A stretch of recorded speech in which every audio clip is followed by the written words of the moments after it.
un intérprete del poder de mucho prestigio hoy en la actualidad en México y gran historiador, doctor en historia, el doctor Lorenzo Meyer, que usted lo lee cada jueves en Reforma, participa con Carmen Aristegui, que Carmen Aristegui es parte de la red de noticieros de Unirradio Noticias, a la que pertenece Proyecto Puente, y es un honor, doctor, tenerlo de nuevo con nosotros. ¿Cómo está? Buenos días.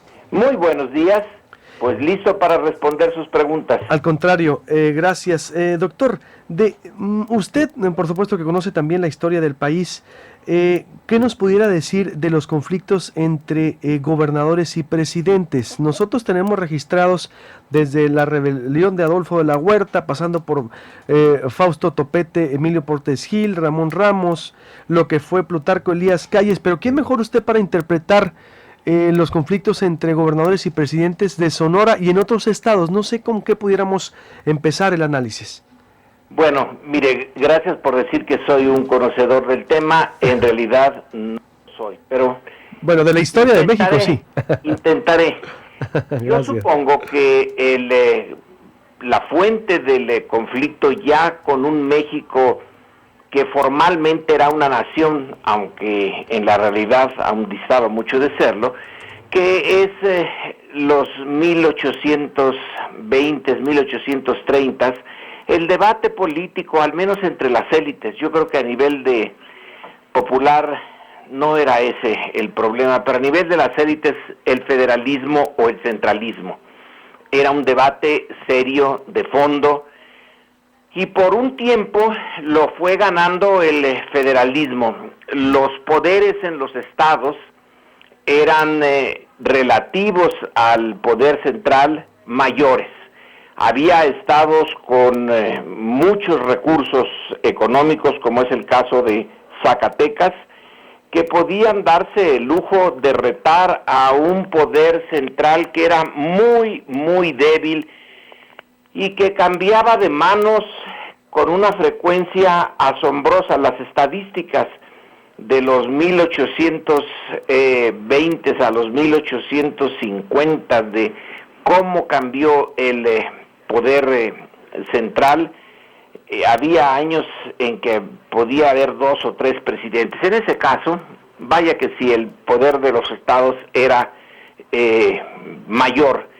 Tenemos una novela bien interesante que pocos leen ya ahora por el tema y el lenguaje, que se llama Astucia, de un señor Inclán, en donde se relatan las aventuras de un grupo de arrieros de clase media que contrabandeaban tabaco. Eran gentes fuera de la ley, pero que justificaban esta forma de vida porque consideraban excesivos los impuestos. Uno de ellos, el héroe de la novela, en Michoacán, se hace gobernador y resulta un muy buen gobernador porque es honrado, eficiente, en fin, todo lo que no son los gobernadores actuales y de entonces, ¿verdad? Y el gobierno central no se da cuenta de que ha cambiado la gobernatura de Michoacán, sino hasta años después, y cuando manda a alguien a investigar, entonces este personaje que se llama Lorenzo Cabello decide fingir su muerte, desaparecer y volver a su vida de ranchero. Pero es importante que la novela se tome la licencia de crear un gobernador sin que se dé cuenta el centro. Eso sería imposible en los años que van a venir después. Con la centralización del poder, con Juárez y con Porfirio Díaz, las cosas cambian. Cuando Juárez llega al poder en 67, uno de los personajes a los que fusila es a Santiago Vidaurri, un gobernador norteño de Nuevo León que había apoyado a Juárez y luego por razones internas, porque necesitaba los recursos para hacerle frente a los apaches, no se los dio a Juárez, se vuelve partidario de Maximiliano, y cuando lo capturan en la Ciudad de México, lo fusilan. Ahí empieza, ahí yo creo que podemos dar como principio a la historia en donde el poder central se va a ir imponiendo poco a poco. Y ya con don Porfirio es obvio. Don Porfirio pone y quita gobernadores. Don Porfirio tiene como fórmula de control de los estados el apoyar por lo menos a 2 grupos, a veces hasta 3 grupos dentro de cada estado, que le son fieles a él, pero son rivales entre sí, y entonces los gobernadores están siempre a expensas de que el poder central active a uno de sus rivales y lo quite. Hay gobernadores que se reeligen una y otra vez como don Porfirio, pues porque son bien vistos por el poder central, pero otros en donde las elecciones locales se convierten en una campaña política de a de veras, no como las elecciones a nivel federal, y caen. Entonces, cuando la revolución de 1910-11 cambia el sistema, otra vez se vuelve al tema de los hombres fuertes locales, y vaya que sí hay hombres fuertes, porque el poder central con Madero está apenas volviendo a rehacerse, no le dan tiempo. Con Victoriano Huerta como dictador militar, él pone los gobernadores, y pone a gobernadores militares que le obedecen de esa manera. Pero cuando termina Huerta y empieza Carranza, ustedes allá en su estado lo saben muy bien por la rebelión de Agua Prieta, que el gobernador, con el apoyo de Obregón, desde luego, se da el lujo de entrar en conflicto por temas de aguas, como ahora anda también el estado, y declara que el estado es soberano. El estado de Sonora es soberano y se declara en rebeldía y triunfa. Pero va a ser un triunfo que termina por endurecer al poder central cuando queda en manos de Obregón. Obregón va a tener que negociar con gobernadores, va a tener que usar sus cañonazos de 50,000 pesos a veces, y a veces algo más fuerte. Pero poco a poco se rehace lo que ya existía en el porfiriato. Bueno, en el final de Juárez, pero sobre todo en el porfiriato. El predominio del centro. Y cuando Cárdenas, en los años 30, se enfrenta al grupo callista, se deshace de 10 gobernadores, y algunos se deshace de ellos de manera muy pacífica, y otros, como en el caso de Tabasco, pues fomenta unos problemas internos. Hay algunos muertos y el ejército se hace del poder para sacar a Garrido Canaval, que era el hombre fuerte del estado, y termina en el exilio. Con Miguel Alemán, ni duda, él quita un montón de gobernadores, haciendo uso de la presión que el partido de Estado, que ya ahora sí es en serio, es el PRI, ejerce sobre los congresos locales, y pues no les queda más remedio a los gobernadores que renunciar por motivos de salud o por lo que sea. Casi siempre es motivos de salud.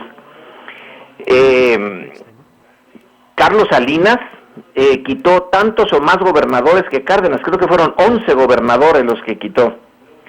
Pero después de Salinas llega un punto nuevo. A Zedillo se le revela Madrazo, Roberto Madrazo, como gobernador de Tabasco, con unas elecciones completamente sucias que ganó por la mala, y que Andrés Manuel López Obrador lo descubrió con esas cajas en donde estaban las cuentas del PRI, donde había gastado casi tanto dinero como Clinton en su campaña presidencial en Estados Unidos. Y Zedillo le pide que deje la gubernatura y le ofrece la Secretaría de Educación. Pobre Secretaría de Educación, la agarraron de no sé de qué, pero era para pagos políticos. Cedillo mismo había sido secretario de Educación cuando en realidad no estaba preparado para eso ni de chiste. Y se la ofreció a Madrazo y Madrazo le dice no. Y se queda como gobernador. Allí un gobernador estatal se rebela contra el presidente y no le pasa nada. Entonces entramos en otra dimensión que va a hacerse más aguda cuando el PRI deje el poder y llegue el PAN. Y llega la dispersión del poder. Doctor, tengo que hacer un corte. ¿Me permite volver con usted? ¿Pudiéramos? Claro, claro que sí. Porque se pone muy interesante y pues también tenemos patrocinadores, pero vuelvo con usted porque... No, los patrocinadores son primeros, sin ellos no vive uno. No pudiéramos llamarle a Lorenzo Meyer, así que tengo que volver con usted, doctor. Se pone interesante porque llega la etapa de la dispersión del poder, bueno, la alternancia y lo que significó, y usted es también un gran intérprete porque desde el país se le llamó la década perdida, pero ahorita estamos hablando del poder presidencial y de los gobernadores. Volvemos con eso, con Lorenzo Meyer y la historia de conflictos entre gobernadores en el país, en el contexto de lo que está ahorita pasando entre el gobierno federal y el gobierno de Sonora. Estés de acuerdo con él o no, Luis Alberto Medina está al 100% en Proyecto Puente por Stereo 100. Escuchas. Continuar con el análisis con el historiador Lorenzo Meyer, el doctor en historia. Usted lo ha escuchado, lo ha leído y es un honor tenerlo aquí en Proyecto Puente. Estamos interpretando la historia de conflictos entre gobernadores desde el juarismo hasta llegar al cedillismo, y nos relataba el doctor Lorenzo Meyer cómo fue, entramos a una nueva era de conflicto cuando se le revela Roberto Madrazo a Ernesto Zedillo porque lo quería mandar a la Secretaría de Educación luego de las elecciones fraudulentas sí, exacto, bueno, así era, ¿no? Y ahorita no se pare, hasta la del 2000, después 2006, 2012 dejan mucho que desear. El mismo doctor Lorenzo Meyer tituló Elección Soriana, la del PRI, por ejemplo. Recuerdo ese extraordinario artículo, doctor, con la elección soriana de Enrique Peña Nieto, pero bueno, de repente es tanta la información, doctor, nos quedamos entonces cuando finalizaba el cedillismo y el conflicto con Roberto Madrazo para entrar al año 2000. Sí, yo creo que aquí es muy, muy útil un trabajo, un libro de un colega mío en el Colegio de México, Rogelio Hernández, que ha estado dándole vueltas al tema de la relación de los gobernadores con el gobierno central. Y bueno, su hipótesis o su tesis fundamental es que con la salida del Partido de Estado de Los Pinos, hay una repartición del poder y a los gobernadores les toca una ración enorme, sobre todo aquellos gobernadores que son priistas. El PRI se refugia en los estados, pero hay unos estados donde se refugia más que en otros, en particular en el Estado de México y en Veracruz, esos donde nunca ha habido un cambio de partido desde hace más de 80 años, y ahí se hace fuerte el antiguo partido de Estado, sus gobernadores, con una presidencia que no sabe qué hacer con el poder, como fue la de Vicente Fox, que tiene recursos petroleros porque entonces hay un aumento en los precios mundiales del petróleo, y Fox, a mi juicio, en realidad compra la lealtad de los gobernadores con los recursos del petróleo. En eso se usan unos recursos que desde luego son mal administrados, como se puede ver en el caso de Coahuila, es patético. Pero estos gobernadores entonces adquieren o recuperan un poder que no tenían desde el siglo XIX. Y no creo que haya sido para bien de la democracia mexicana, pero es un hecho. Entre esos gobernadores fuertes, pues está Peña Nieto, está Osorio Chong, están los gobernadores de Veracruz, y ahí el gobierno de Fox y luego el de Calderón tienen que tratar con ellos casi de igual a igual, aunque Calderón, en el caso de Michoacán, de su estado, y con un gobernador perredista al cual le corroyó el poder el crimen organizado, bueno, ahí el Estado federal interviene en serio con el ejército, con la Operación Michoacán, con 5,000 efectivos del gobierno federal en el diciembre del 2006, y en realidad casi toma el control.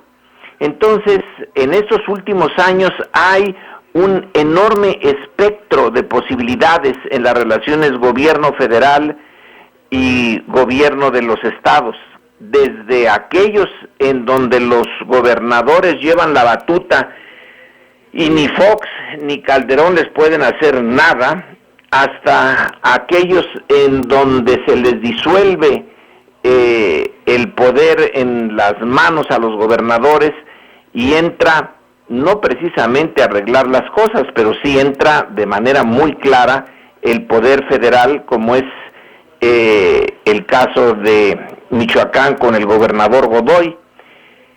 Luego tenemos el retorno del PRI a Los Pinos, y a mi juicio, y no soy el único que piensa de esa manera, yo creo que es bastante generalizada la percepción, una de las metas, si no es que la meta principal de Peña Nieto, es recuperar el poder presidencial y subordinar a los gobernadores.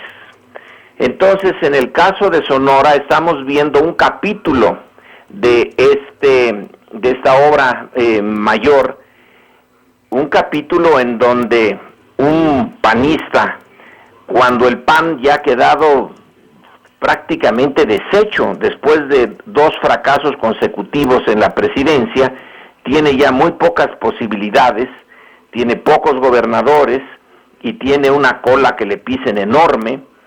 El gobernador Padres intenta comportarse como se comportaron algunos gobernadores priistas frente a los panistas en los 2 sexenios pasados, y realmente dura muy poco su insurgencia, porque tiene una cola que le pisen enorme. Ese ha sido uno de los instrumentos que desde don Porfirio se usó para el control de los gobernadores, su corrupción. La corrupción le es muy funcional al gobierno central, porque en el momento de insubordinación tiene allí un instrumento que puede legitimar una acción dura del gobierno federal contra el gobierno estatal. Creo que no hay mejor instrumento que el sacar a la luz pública algunas de las áreas oscuras del gobierno local para apaciguarlos. Y eso es lo que estamos viendo ahora en Sonora, de un choque a través de estas figuras tan controvertidas como son los representantes del gobierno federal de cada una de las secretarías de los estados, del Estado federal en los estados, que a veces llegan a tener más poder que el propio gobernador. Y bueno, el enfrentamiento con los delegados fue notable en el caso de Sonora, pero es más notable aún la manera como apaciguaron al gobernador panista. Es una historia que se ha visto en otros estados, que se ha repetido ya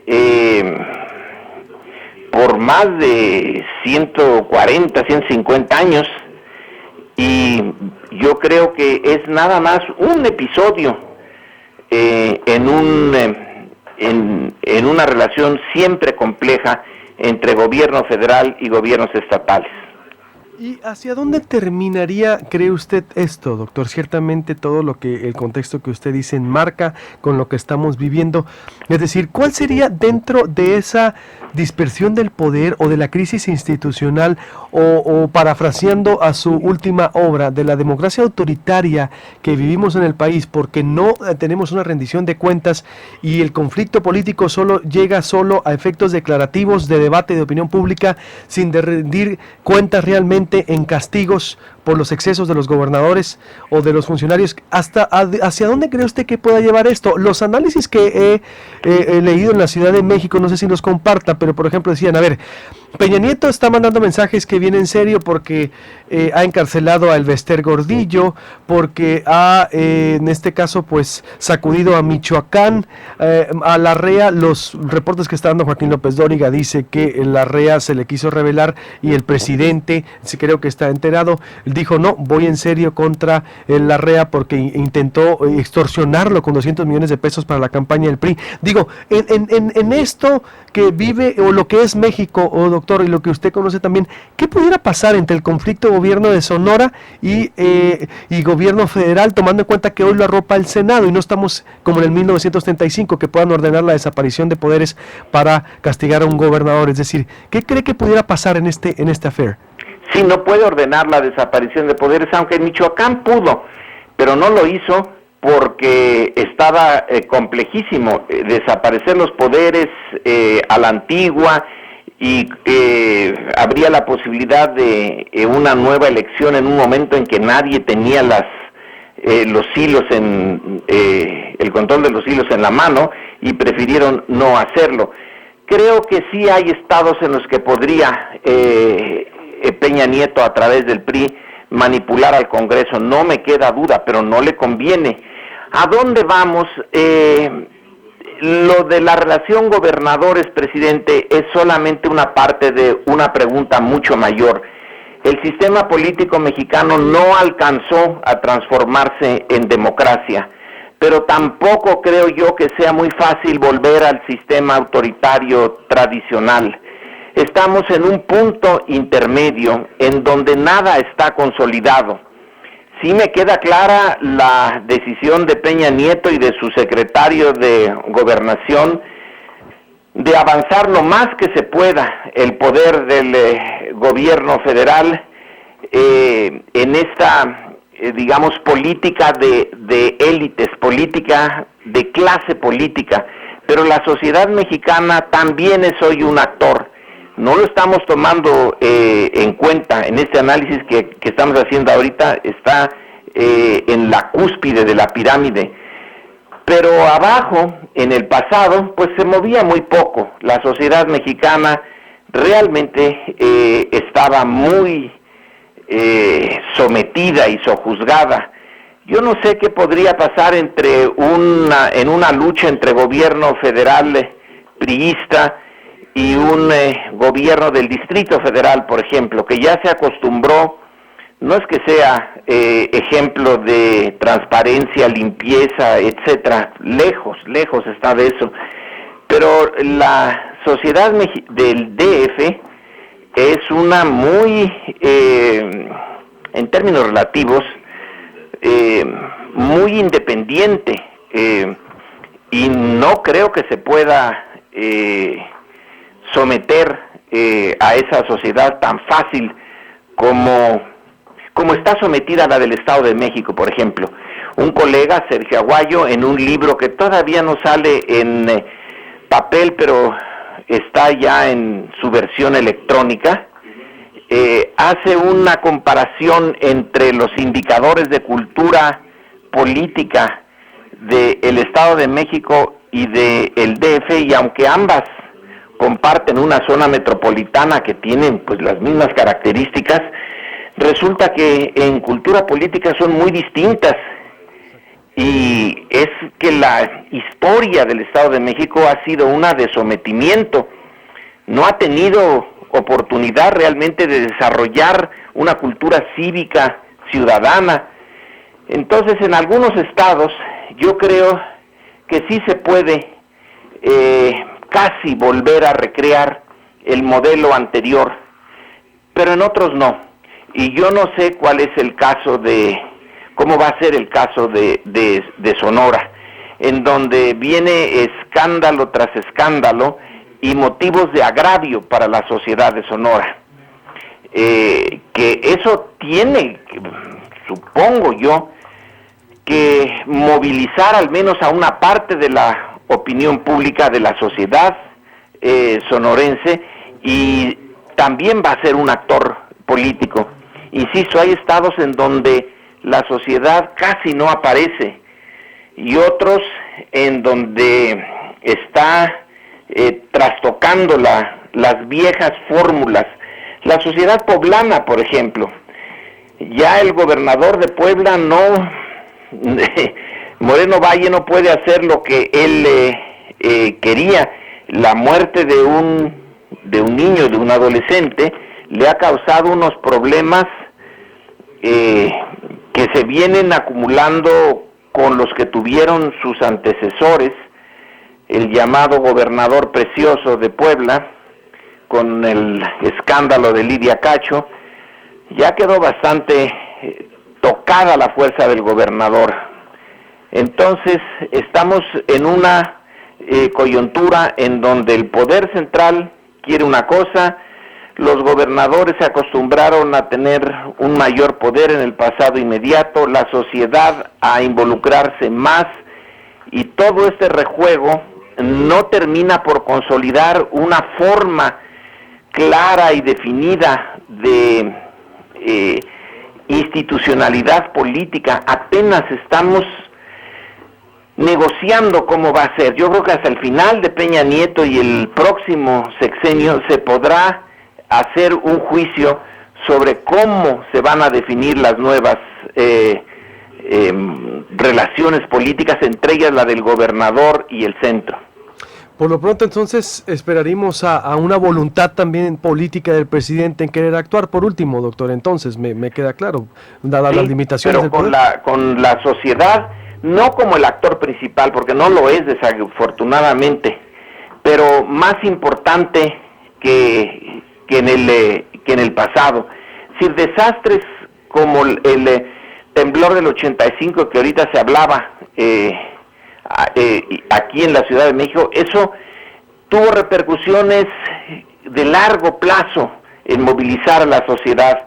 Cosas como lo de Cananea, como lo de la ABC, tienen que ser, es muy probable, no tienen que ser, pero es muy probable que dejen sedimentos de inconformidad y de capacidad de organización desde abajo, que van a tener que ser tomadas en cuenta tanto por el presidente como por el gobernador y los congresos, que les va a ser más difícil, aunque lo van a intentar, la recreación del modelo autoritario priista del pasado.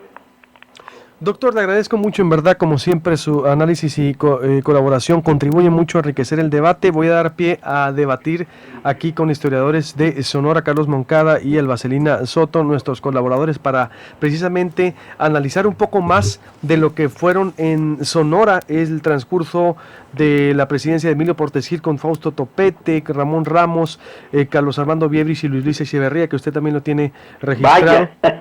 Es decir, claro que me acuerdo, y ahí ya en ese último ya estaba yo en capacidad de entender lo que estaba, bueno, de intentar entender lo que estaba pasando. Beltrones con Cedillo también hubo, Bursi y Calderón, que me dice que de ahí de la tragedia devino precisamente, fue en medio de la tragedia de la guardería ABC y fue en periodo electoral. Aquí falta un año para las elecciones, doctor, y como dice usted, vivimos escándalo tras escándalo, pero poco a poco Sonora no es más allá de la carne asada, que hablaba Vasconcelos. Sí, el escándalo hace, entre otras cosas, posible que el PRI deje el poder, que vuelva el PAN, pero un PAN ya muy debilitado y muy mal representado. A ver qué sucede después. Sí, con ausencia de crítica. Veo que celebran 75 años y no hay una ausencia de crítica, de autocrítica por parte del maderismo en el PAN, y en los gobernadores están celebrando como si no pasara nada. Pero ese es otro tema. Doctor, le mando un abrazo. Qué honor, como siempre. Y Proyecto Puente es un indicador de que las cosas no son como eran. Exactamente, para que vea, sí estamos despertando. Sí hay opinión pública despierta y que debate lo que se debe debatir, y pues gracias a usted. Aquí me están felicitando mucha gente en Twitter y mandándole saludos por la colaboración. Mil gracias y buen día. Gracias, buenos días. Voy a hacer un corte y vuelvo con Carlos Moncada, historiador. Él es autor de Cayeron, un libro que data también de las renuncias de gobernadores, pero vamos ya a entrar a lo que es el caso Sonora también y lo que ha habido, los conflictos con el presidente, caso Sonora. Extraordinario, Lorenzo Meyer, ahorita le leo todos.